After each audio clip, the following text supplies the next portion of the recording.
All right. Once you know how to simplify and find restrictions for rational expressions, the next step is to start doing some actual operations with them. And the simplest of those operations is multiplying and dividing. If you understand how to simplify rational expressions, this is not a far leap from that. So, I see here t squared minus 1 over 2t plus 3 times 2t squared plus t minus 3 over t squared plus 4t plus 3. Now what I'm going to do is factor each of these as much as I can. 2t plus 3 is prime. I'll wrap that up in some parentheses just to indicate to myself that I know I factored it. T squared minus 1, that is t plus 1, t minus 1. T squared plus 4t plus 3. Well, that would be t plus 3 times t plus 1. And 2t squared plus t minus 3, with a little bit of work, I can figure out that that is, okay, if I do this, then I would need plus 3 and minus 1. So now I have this completely factored. And again, what do I want to do? I want to divide out common factors. Well, here's a brilliant opportunity to use cross simplification. Anything in a numerator can be simplified with anything in a denominator. So what do I see right here? Well, there's 2t plus 3 and 2t plus 3. There's t plus 1 and t plus 1. So what do I get? I get, up on top, t minus 1 squared. What do I have in the denominator? Simply t plus 3. And that's as simple as I can make it, because those are distinct factors.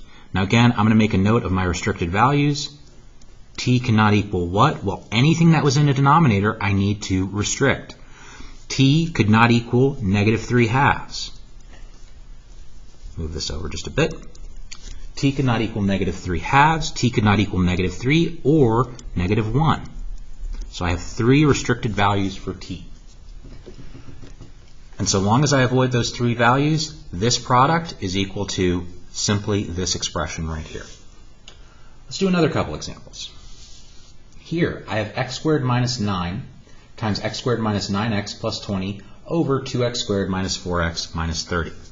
So x squared minus 9, I can write that over 1 if I need to, if you need to. But again, I don't really need it. X squared minus 9 is x plus 3, x minus 3. And I can put it over 1. Then I'm going to factor these other things. X squared minus 9x plus 20. Well, that would be x minus 5 times x minus 4, because negative 5 and negative 4 add to negative 9, multiply to 20. 2x squared minus 4x minus 30. Well, that has a common factor of 2. If I take that out, I'll be left with x squared minus 2x minus 15.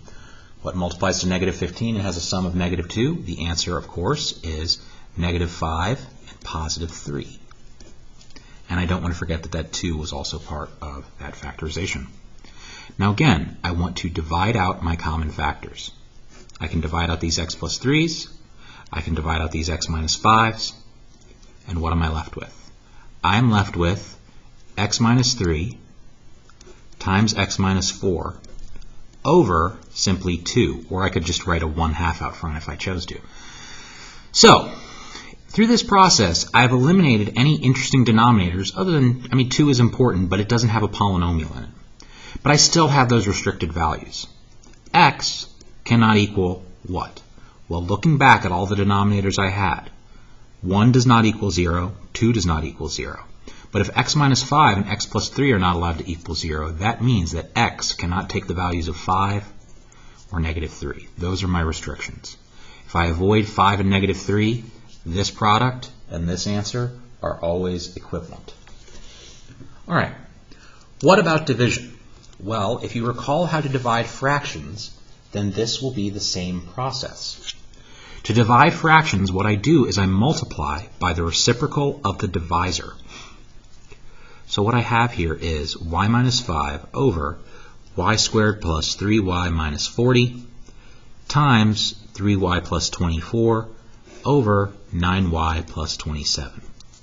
Now once I recognize that it is a multiplication problem, really, I now need to factor and again divide out my common factors. Y minus 5 is already factored. Y squared plus 3y minus 40 is y plus 8 times y minus 5. 3y plus 24 is 3 times y plus 8. And 9y plus 27 is 9 times y plus 3. So again, I am trying to simplify common factors, but here's a little trick. 3y plus 24 was originally part of a denominator, so it can also not be a 0. Excuse me, it can also, yes, it cannot take the value of 0. So I get an extra restriction, generally speaking.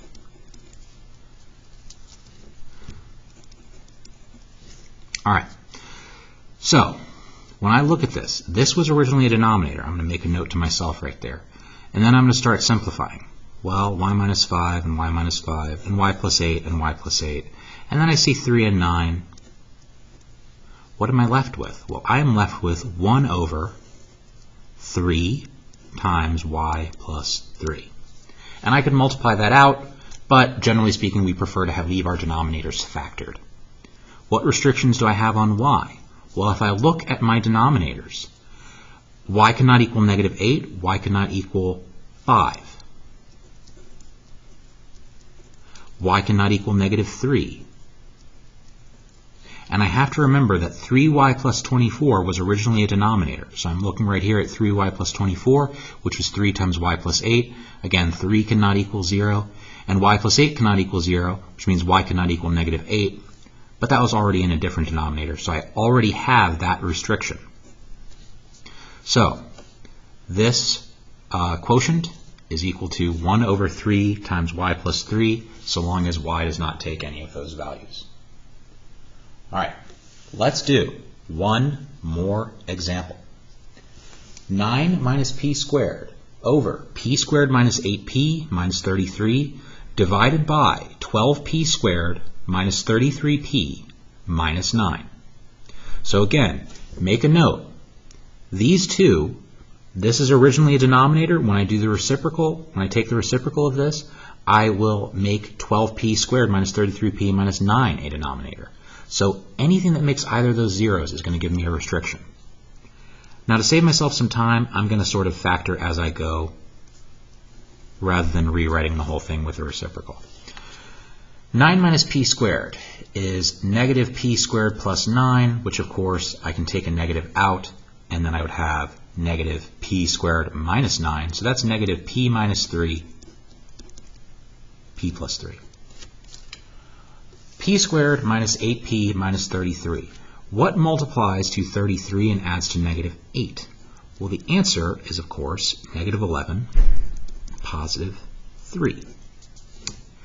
Over here, so, tricky, make sure to show your work, be careful, don't mess yourself up. 20p squared minus 215p minus 55. That is divisible, everything is divisible there by 5. If I take that out, I will get 4p squared minus 43p minus 11. And you have to work at that a little bit. What multiplies to negative 44p squared and adds to negative 43? Well, of course, the answer is negative 44p and positive 1p.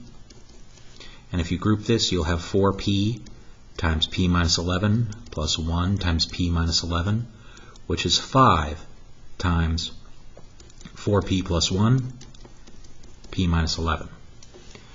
Now, mind you, when I come over here, I've already taken the reciprocal of this, of the divisor. So I'm going to write that in the numerator now. Excuse me. 4p plus 1, p minus 11. All right. 12p squared minus 33p minus 9. Well, there I can see that there is a common factor of 3. So I'm going to do this. I'm going to just come down here so I can show my work neatly.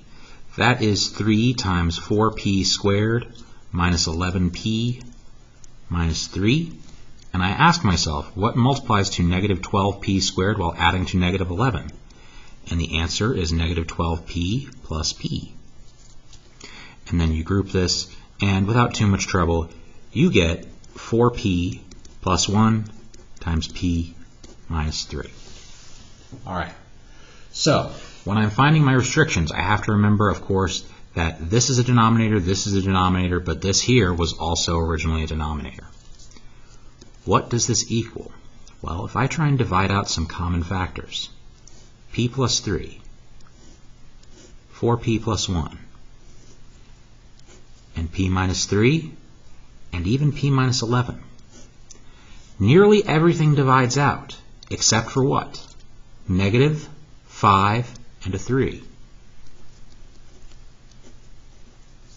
So this long rational expression, this quotient of rational expressions, is equal to negative 5/3. It's equal to negative 5/3 except when? It's equal to negative 5/3 so long as p does not equal 11, or negative 3, or negative 1/4, or positive 3, so I'm going to just go back and make that plus or minus 3. And then I have to remember to check up here because this gives me extra restrictions. But again, in this problem, it didn't because these were also factors of denominators. So these are my restrictions. So long as p does not equal 11, plus or minus 3, or negative 1/4, this quotient is equal to, oops, I'm sorry, I didn't realize you couldn't see that. This quotient is equal to negative 5/3, provided I do not take on any of those restricted values. Hopefully this has helped.